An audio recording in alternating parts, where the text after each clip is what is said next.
One thing that I find particularly fascinating about palmistry is that you've got different types of fingerprints, and one is called the whirl, and it's like a series of concentric circles.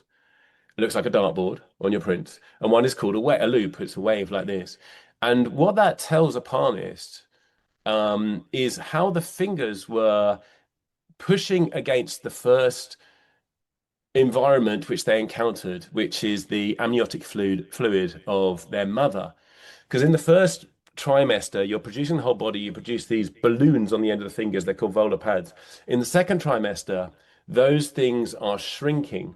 And just the same way that a balloon leaves wrinkles when it shrinks, your fingerprints are the record of the shrinking volar pad as you're developing in the second trimester.